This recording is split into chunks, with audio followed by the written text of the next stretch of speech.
உலகாய் இருக்கிற உதூவின் மர்த்தபாக்களை என்று அறியும் போது எல்லாம் ஒன்றே என்று கூற முடியாது. ஒன்றே எல்லாம் ஒன்றுதான், ஒன்றே எல்லாம் என்றுதான் அவர்கள் கூறுவார்கள். உஜூத என்று தனியான வேறு பொருட்கள் இல்லை என்றும் இருப்பவை யாவும் அவன் தன்னிடத்தில் தன்னையை கண்டறியும் நிஜ காட்சியான வாசிரும் அகக்காட்சியான பாத்தினும் அவனின் ஒவ்வொரு மர்த்தபாவாய் இருக்கிறது என்பதை இந்த நல்லடியார்களான பாரவான்கள் புலனறிவை கொண்டும் சுய அறிவை கொண்டும் அனுபவ உணர்வை கொண்டும் அறிந்திருக்கிறார்கள். இதுதான் அவர்களின் கொள்கை. இந்த கொள்கை குர்ஆன், ஹதீஸ், இஜ்மா, கியாஸ் முதலாம் ஆதாரங்களை கொண்டு மனிதனின் பகுத்தறிவை ஏற்றுக் கொள்ளக்கூடியதால் சுமார் 1400 வருடங்களின் முன்னே நிரூபிக்கப்பட்டிருக்கிறது. இந்த கொள்கைதான் மௌத்தத்துல் உஜூது என்பது. இதுதான் தௌஹீது என்பது. இந்த கொள்கை உள்ளதாய் தென்படுகிற அத்தனை ஆழங்களும் அவற்றின் வெவ்வேறான குணாகுணங்களும் ஒவ்வொரு அணுவும் அதன் குணாகுணங்களும் வெவ்வேறாய் தனித்தனிமையாய் இருப்பதை பூரணமாய் ஒப்புக்கொள்கிறது. இது சுத்த ஈமானாகவே இருக்கிறது. இதில் வேறுபாடு காணாதவர் போதையில் உள்ளவராய் இருப்பார். இந்த கொள்கைவாதிகள் இத்தனை ஆழங்களும் சர்வ அணுக்களும் அல்லாஹ் என்ற மூலப்பொருளின் உஜூதின் குணாகுணங்களை அன்றி அல்லாஹ் அல்லாதவை அல்ல என்று அறிகிறார்கள். இவர்களிடத்தில் தான் ஒருமைப்படுத்தல் நிறைவு வருகிறது. அதாவது சிறுக்கு என்பது அணுவும் இல்லாத சுத்த சத்தியமான தௌஹீதை நிலைப்படுகிறது. ஆகவே இவர்கள் வெளிப்பாடு என்பதை அல்லது வாஹிர் என்பதற்கு பாமர மனிதன் கொள்ளும் கருத்தை கொள்வதில்லை. வாஹிர், பாத்தின், அவ்வல், ஆஹிர் என்ற பதங்கள் இறைவனுக்கும் அவனுடைய சொந்த நல்லடியார்களுக்கும் உள்ள பரிபாஷை என்று அறிகிறார்கள்.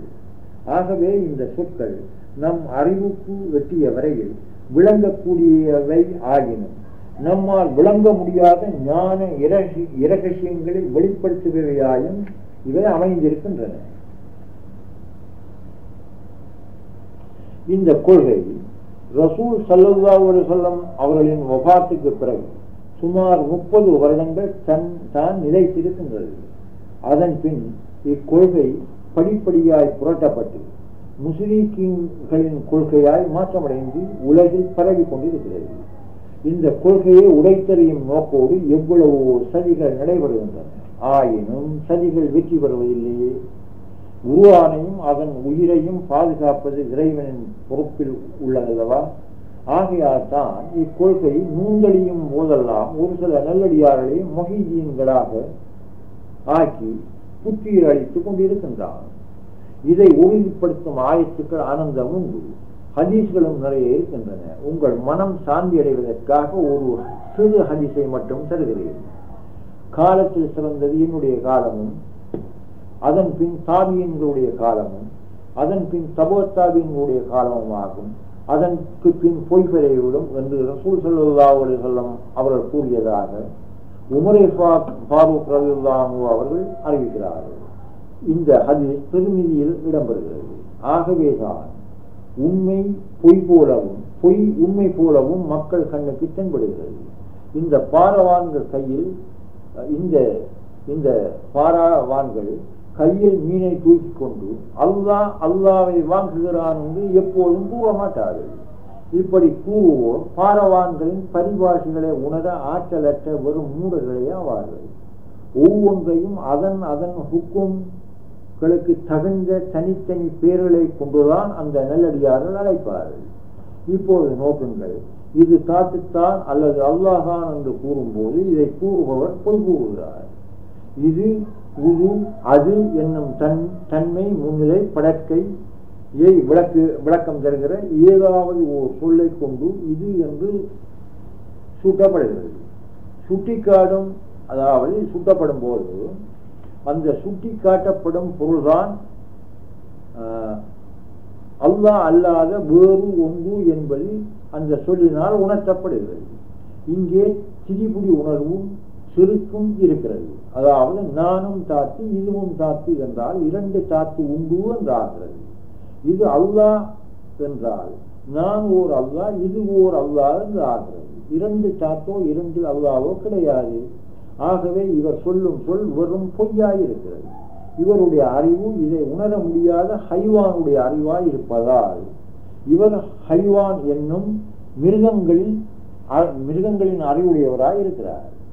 மனித அறிவோடு இருக்க வேண்டிய இவர் ஹைவானின் அறிவுடையவராய் இருப்பதால், சிந்திக்க முடியாதவராய், சிந்திக்க தெரியாதவராய் இருப்பதால் இவரை குறிப்பிட்டு நான் படைத்த கால்நடைகள் கேவலமானது, சிந்திக்க தெரியாத மனிதன் என்று இறைவன் குர்ஆனில் கூறுகிறான். கால்நடைகளில் கேவலமானது என்றும் சொல்லுகிறான். கால்நடைகளில் மிக கேவலமானது பன்றிதான். ஆகையால் தான் அல்லாஹ்வை கண்டேன் என்பவன் பொய்யனாயும் பன்றியாயும் இருக்கிறான் என்று கூறப்பட்டுள்ளது. இப்போது உங்களுக்கு ஏற்பட்டிருந்த சில மகிழ்ச்சிகள் பொதுவாக நீங்கி இருக்கலாம்.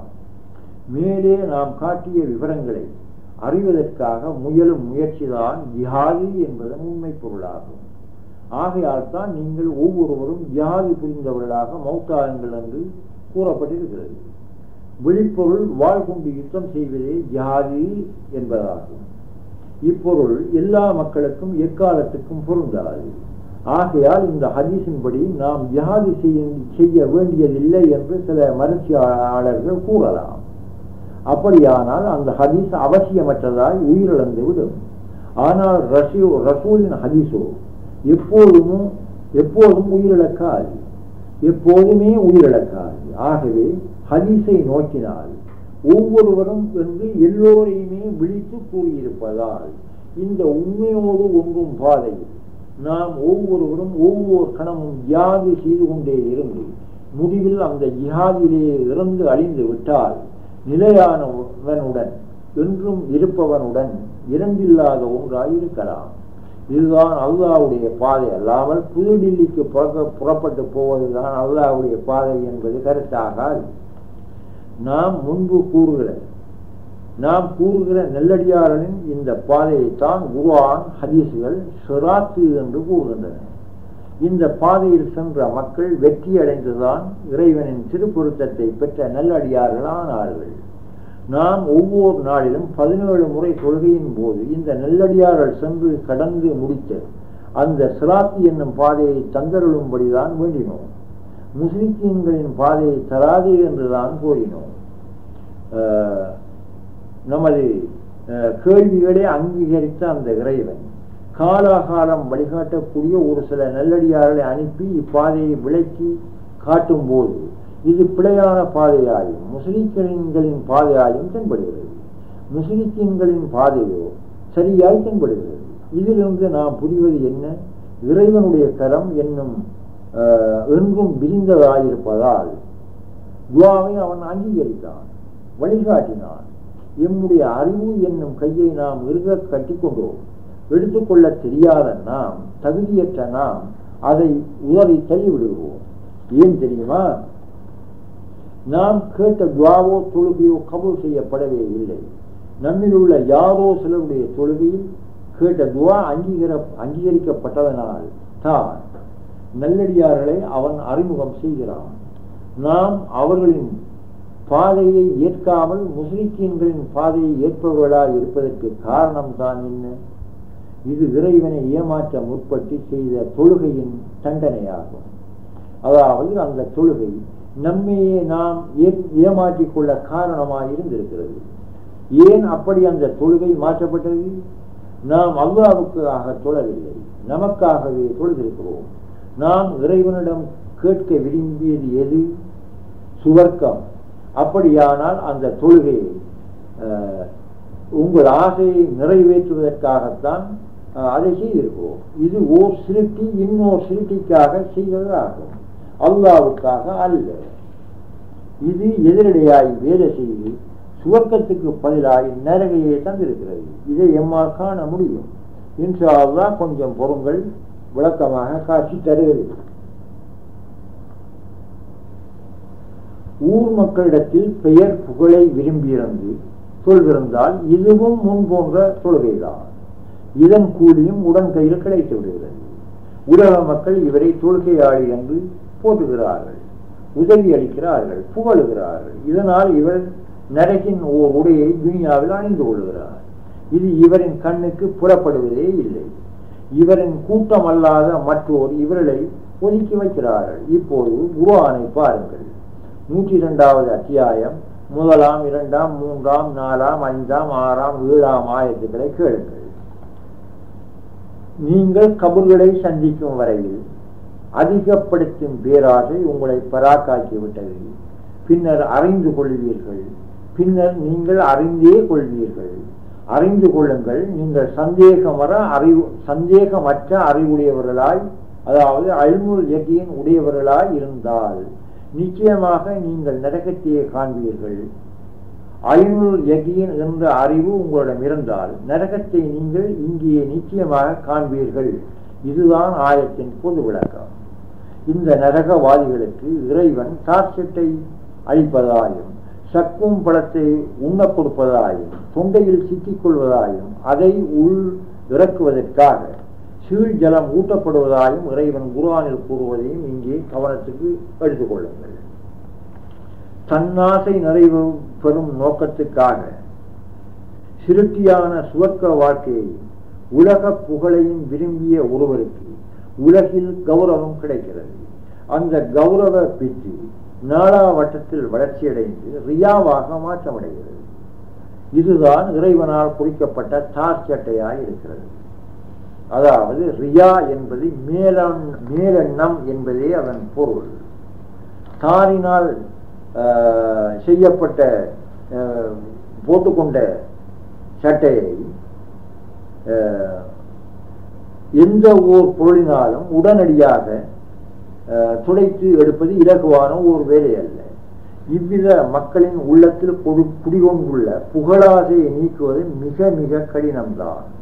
நாம் அணிகிற உண்மையான சட்டை உடலுக்கு உரியதாய் இருப்பது போல இவருடைய ஜீவ ஆத்மா என்ற உள் உடலுக்கு இந்த தார் சட்டை என்னும் வரட்டு கௌரவம் மேலெண்ணம் கொடுக்கப்பட்டிருக்கிறது. எந்த சந்தர்ப்பத்திலும் இப்படி ஒரு சட்டை மூடிக்கொண்டிருப்பதை இவர்கள் அறியவே மாட்டார்கள். யாரும் அறிந்து சொன்னாலும் அதை அவர்கள் உணரவும் மாட்டார்கள்.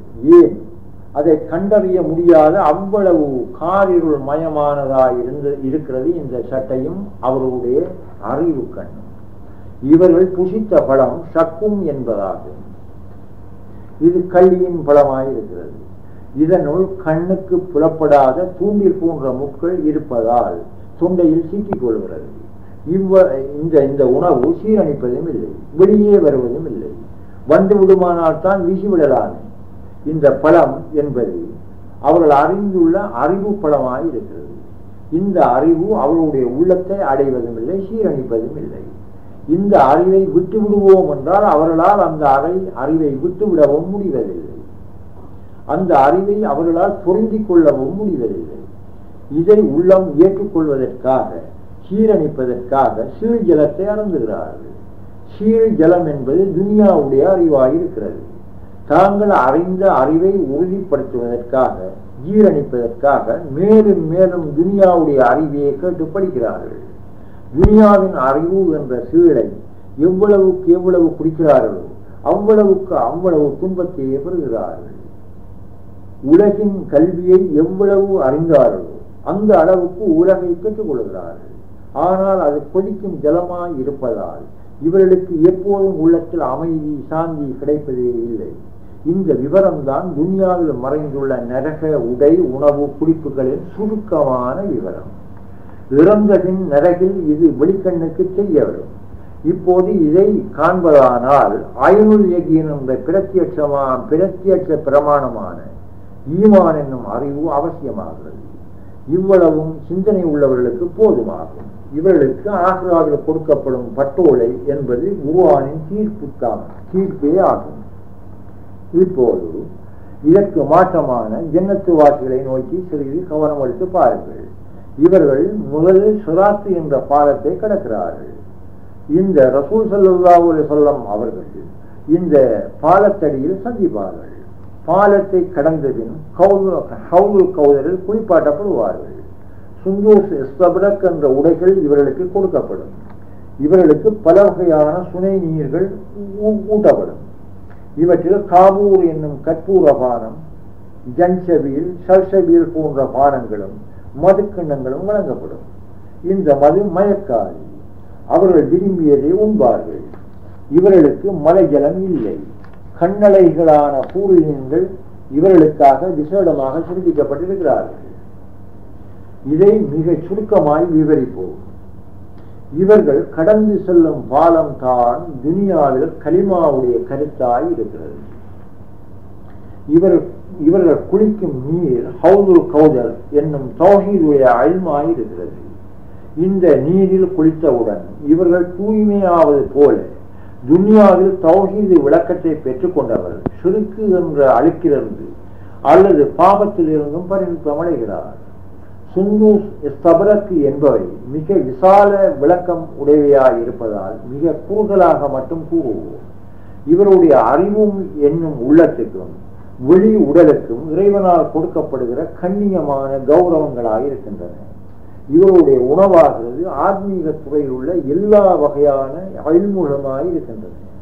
இந்த உணவில் மலமாய் சிறுநீராய் வெளியேறும் அசூசித்தன்மையற்ற அறிவாய் இருப்பதால் அவருடைய உணவு உடனே ஜீரணித்து விடுகிறது.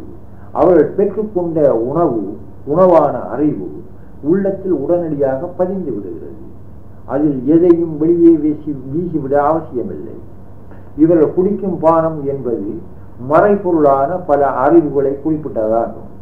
இதில் கலக்கப்பட்டுள்ள கற்பூரம், இஞ்சி என்பவை கிருமிநாசினிகளைப் போல் இவருடைய உள்ளத்தில் சிறுக்கு என்னும் நோய் அணுவும் மிஞ்சாமல் குடிகொள்ளாமல் தடுத்து ஆட்கொள்கின்றன.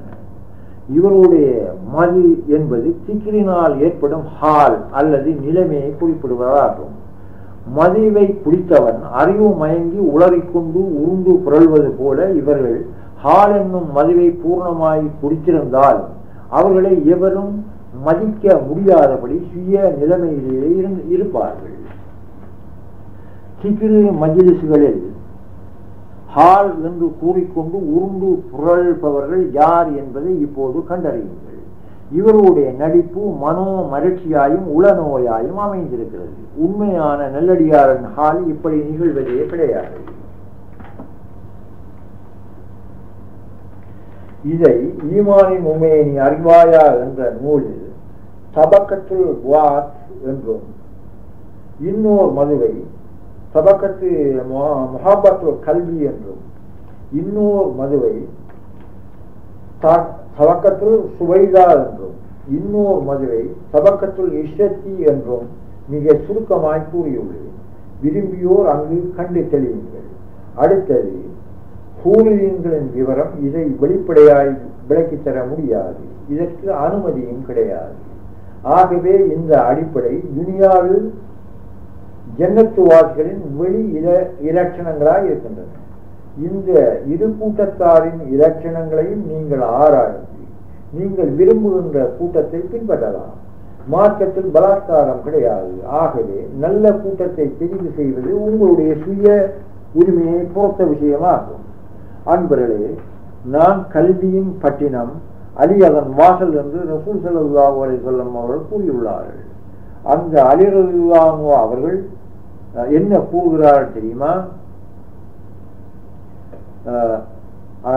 தன்ஷிபு அன்ன கஜிர் முன்ஷகிர் ஒபி கந்தவல் ஆலமுல் அக்பரு என்று கூறுகிறார்கள். இதன் கருத்து, மனிதனே, உன்னை நீ ஓர் சிறிய ஜடப்பொருள் என்று நினைக்கிறாயா? உனக்குள்ளே இந்த மாபெரும் ஆழங்களை அமைந்து கிடக்கின்றன என்பதுதான் அதன் கருத்து. தன்னில் அமைந்துள்ள நிலைக்களனாக என்றான் இருக்கின்றான். இவனை விட மலக்கள் கூட உயர்வுடையவர்கள் அல்ல. ஆகையால் தான் ஆதமுக்கு சுஜூது செய்யுங்கள் என்று இறைவன் கூறினான். தனது கலிபாவாக அமைத்திருக்கின்றான். ஆனால் மனிதன் ஒவ்வொருவனும் இந்த நிலையை மறந்தவனாக வாழ்கின்றான். இதன் பெயர்தான் மறதி என்பது. இந்த மறந்து போன விஷயத்தை நினைவுக்கு கொண்டு வருவதுதான் நினைத்தல், ஞாபகித்தல் என்பது. திக்கில் என்றால் நினைத்தல், ஞாபகப்படுத்துதல் என்பதே அதன் பொருள். மறந்து போன ஒன்றை நினைவுக்கு கொண்டு வருவதானால் தற்போது நினைவில் உள்ளதை மறக்கவும் மறந்ததை நினைக்கவும் வேண்டும். இதனை நினைவில் உள்ளதை மறப்பதும் மறந்ததை நினைப்பதும் தான் லா இலாஹ இல்லல்லாஹ் என்ற கலிமா எமக்கு எடுத்த எடுப்பிலேயே விளக்குவதாக இருக்கிறது. லா இலாஹ என்னும் போது ஒன்றுமில்லை என்று கூறுகின்றது. இல்லாததை மறக்கத்தானே வேண்டும். இல்லல்லாஹ் என்று கூறும்போது அல்லாஹ்வை மட்டும் நினைக்க செய்கிறது.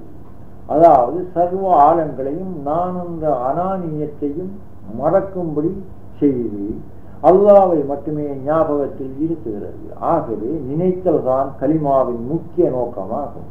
சிக்ரு என்பது இதுதான்.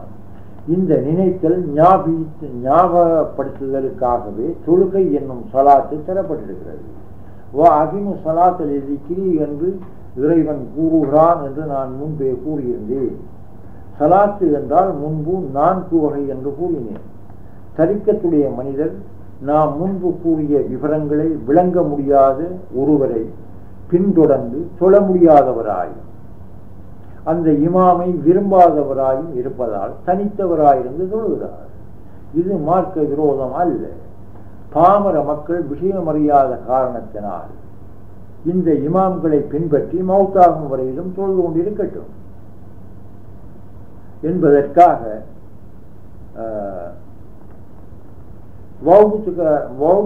ரப்பக ஹத்தா யாக்கியக்கல் யகீன் என்ற ஆயத்துக்கு மௌத்தாகும் வரையிலும் தொழுது கொண்டிருக்கின்ற பொருள் கூறட்டும். இதில் நமக்கு ஆட்சேபனையே கிடையாது. இதை எமது முதல் நூலில் தெளிவாய் கூறியிருக்கிறேன். இந்த பாமர மக்களைப் போல ஒரு தரிக்கத்வாதியும் இன்சானியத்து மாய்ந்தெளிதல் என்னும் தஜருத்தை, அதாவது மௌத்தாகும் வரையிலும் தொழுது கொண்டுதான் இருப்பார். ஆனால் பாமர மனிதன் பள்ளிவாசலை அடைகிறான். தரிக்கத்வாதி கல்வத்தென்ற பள்ளிவாசலில் இருக்கிறார், தொழுகிறார். பாமர மனிதன் கிபிலா மக்காவில் உள்ள கல்பாவாக, அதாவது பாமர மனிதனின் கிபிலா மக்காவில் உள்ள கல்பாவாக இருக்கிறது.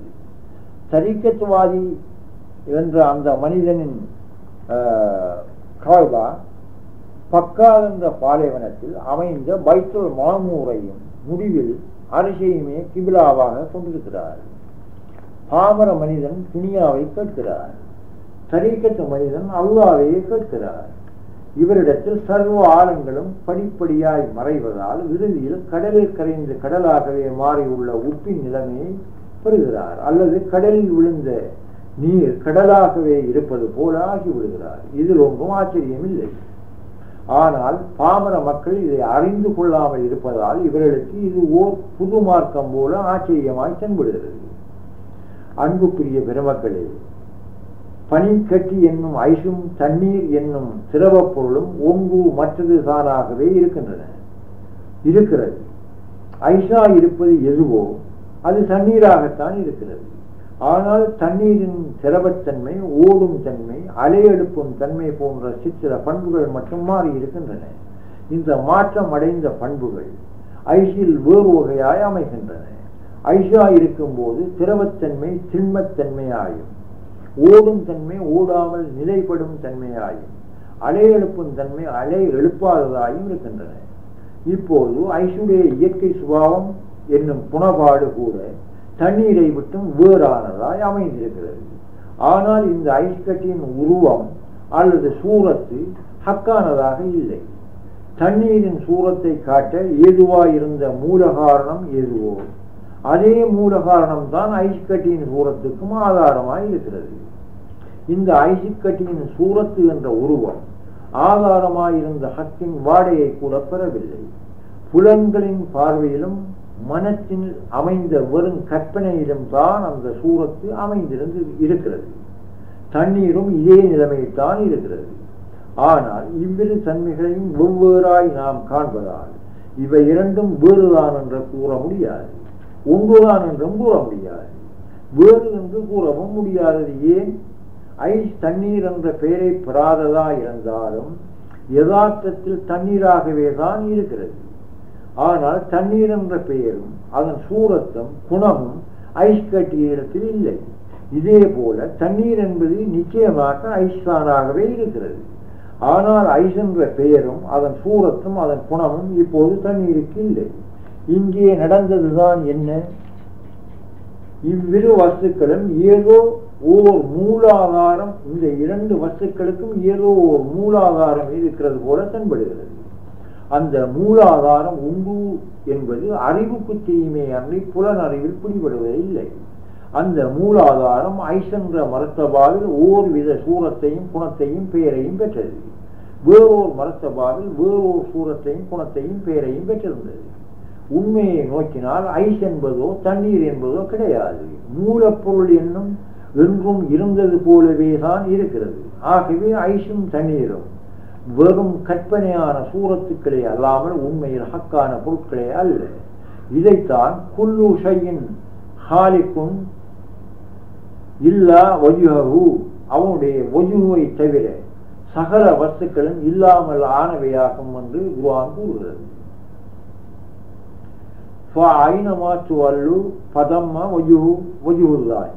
நீங்கள் எங்கு திரும்பினாலும் அங்கு அல்லாஹ்வுடைய வஜுஹு இருக்கிறது என்று கூறப்படுகிறது. லைஸக மிஸ்லிஹி ஷைஉன், அவனைப் போல் யாதொன்றும் கிடையாது என்று கூறப்படுகிறது. இந்த இறை வசனங்களை தெளிந்த அறிவோடு நோக்கி பாருங்கள்.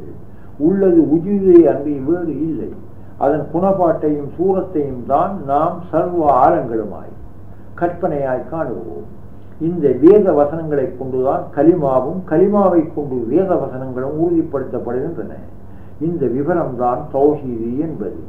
இதை ஒருவர் மறுப்பாரே ஆனால் அவர் குர்ஆனை உதாசீனம் செய்தவராகிறார். அவருக்கு நமக்கும் எவ்வித உறவாடலுமே கிடையாது. மேலும் நான் கூற விரும்புவது என்னவென்றால், இதுவரையிலும் நான் மிக மிக குறுகலாய் தந்த விவரங்களை சரியாய் புரிந்து கொள்ளாமல் நான் ஷரியத்தை உடைத்தருகிறேன் என்றோ மக்களை தொழுகையை விட்டு விடும்படி தூண்டுகிறேன் என்றோ நீங்கள் விளங்கிக் கொண்டால் அது என் பிழை அல்ல, விளங்கிக் கொள்ளாத உங்களுடைய பிழையாகும். மௌத்தாகும் வரை எல்லோரும் முறைப்படி சொல்ல வேண்டும் என்பதை நான் மனப்பூர்வமாய் ஏற்றுக்கொள்ளாவிட்டாலும், ஆனால் அந்த தொழுகை என்பது மனிதர்களுடைய நிலைமைகளை பொறுத்தவையாயும் அனுஷ்டான முறைகள் வேறானவையாகவும் இருக்கின்றன. ஆகவே சூஃபியத்தில் நுழைபவர்களை பிழையான பாதையில் செல்கிறார்கள் என்று கணிப்பதும் அவர்களை தங்களை போல் நடந்து கொள்ளுமாறு வற்புறுத்துவதும் மார்க்க விரோதமான செயல் என்றுதான் நான் வலியுறுத்துகின்றேன்.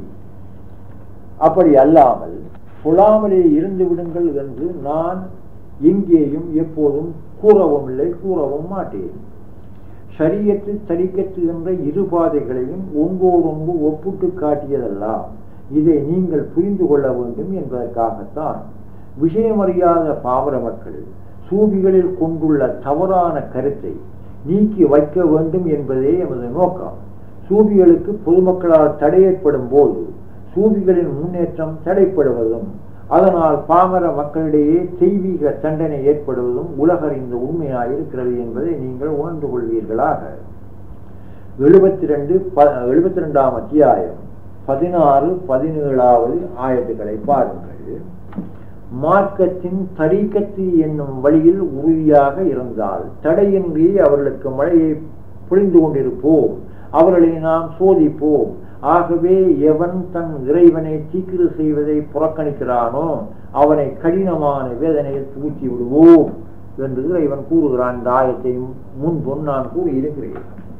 இந்த ஆயத்துக்களை நுட்பமாய் நோக்கி பாருங்கள். இதில் பல விதமான சைக்கினைகள் தென்படுகின்றன. மழை பெய்வதற்கு தரீக்கத்துடைய மக்களே காரணமாய் இருக்கிறார்கள் என்பதும் அவர்கள் தவறும் போது மழை இறங்குவது தடைப்படும் என்றும் அறிவோம். ஆனால் நமது புத்தியில் இது விளங்குவதில்லை. இரண்டாவது, மழை என்பது நம் பூமியில் விழும் மழை மட்டும்தான் என்பதும் பொருள் அல்ல. இதையும் நான் முன்பு கூறி இருக்கிறேன். இடைவிடாத மழை பெய்தால் துனியா அழிந்துவிடும். ஆகவே துனியாவுடைய மழை மட்டுமல்ல, கல்வியில் வெளியாகும் வாரிஜாத், இரஹாம் போன்ற மழை அறிவு மலைகளையும் இந்த சொல் விவரிப்பதாகும். எவன் இறைவனை தீக்கிர செய்வதை புறக்கணிக்கிறானோ, தவறாக கண்டு தட்டி கலைக்க விரும்புகிறானோ அவன் கடினமான வேதனைக்குள்ளாகுவான் என்பது தெரிகிறது. அந்த வேதனை எங்கே? ஆகிராவில் மட்டுமல்ல, துனியாவிலும் தான். இதில் முதலாவது கொடுக்கப்படும் வேதனை என்ன தெரியுமா? சூபிகளான நல்லடியார்களின் பேச்சுக்களை அலட்சியம் செய்யும் மனிதனுடைய கல்வியில் ஓர் முத்திரையிடப்படுகிறது. இந்த முத்திரையிடப்பட்டால் நல்லடியார்களோ குர்ஆன் ஹதீஸ்களோ உணர்த்துகிற உண்மைகளில் அற்ப அளவையும் பெற்றுக்கொள்ளவும் விளங்கிக் கொள்ளவும் முடியாதபடி கல்வியில் திரையிடப்பட்டு விடுகிறது. இதுதான் அதன் கருத்து. இது என் சொல் மட்டுமல்ல, நல்லடியார்களான பெரியோர்கள் யாவரும் ஏகோபித்து கூறிய இஜ்மாவாக இருக்கிறது. இதை உறுதிப்படுத்தும் ஆயத்துக்கள் ஹதீசுகள் நிறைய இருக்கின்றன. நாம் அவற்றை இங்கு கூறவில்லை. இங்கே ஓர் சிறு சந்தேகம் ஏற்படலாம். அதாவது தொழுகை முடிந்த பிறகுதான் திக்ர் செய்ய வேண்டும். தொழுகை பரலாகவும் திக்ர் நபிலாகவும் இருப்பதால் பரலை முதலில் செய்வதே சரி என்றும் சில பெரியோர்களான ஒரு சில இமாம்கள் கூறியுள்ளார்களே. ஆகவே தொழாமல் திக்ர் செய்வது பொருந்தாது என்று ஓர் சந்தேகம் தோன்றலாம். இந்த பெரியார்கள் என்று மக்களால் கூறப்படுகிறவர்கள் மார்க்கத்தின் வெளிப்புறத்தில் உள்ள சிற்சில அம்சங்களை மட்டும் விளங்கி அறிந்த ஃபிக்ஹ் கலையில் தேர்ச்சி பெற்ற புகஹாக்களை அன்றி முஹாக்கிக்குங்களான தத்துவ சாதிகளோ ஆதிபுகளான அவுலியாக்களோ அல்ல. நான் இமாம்களை அடிக்கடி பிழை கூறுவதாக என் மீது சிலர் குற்றம் கூறுவதாக நான் அறிகிறேன். இந்த இமாம்கள் பாமர மக்களுக்கு வேண்டியவற்றை மட்டும் வெளியாயும் சில விஷயங்களை மூடலாயும் கூறியுள்ளார்களே அன்றி இறை வழி நடைமுறையின் எல்லா பகுதிகளையும் அவர் விளக்கவே இல்லை என்பதை நான் மீண்டும் வலியுறுத்துகிறேன். இவர்கள் தொழுகை விஷயத்தில் எடுத்து கையாளும் பிரதான பிரமாணம் ரசூல் ஸல்லல்லாஹு அலைஹி வஸல்லம் அவர்களிலிருந்து எடுத்துக்கொண்ட கியாஸ் மட்டும்தான் என்பதை நான் முன்பு கூறியிருக்கிறேன். இந்த கியாஸ் என்பது இஸ்லாத்தின் உறுதியான பிரமாணங்களில் உள்ள சுருதி என்பதில் உள்ள 4வது பிரமாணமாகும். இது வாஹிரை மட்டும் போதிக்கலாம், அறிவுடையோருக்கு பாத்தினையும் போதிக்கலாம்.